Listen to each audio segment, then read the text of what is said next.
અમદાવાદ અને મોડાસાથી પકડાયા અલ કાયદાના આતંકીઓ. ગુજરાતમાં ક્યાં હતો બ્લાસ્ટ કરવાનો પ્લાન? જુઓ રિપોર્ટ.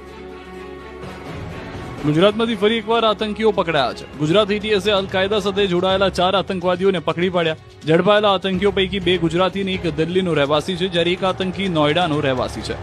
અમદાવાદ અને મોડાસાથી અલ કાયદાના આતંકીઓ પકડાયા.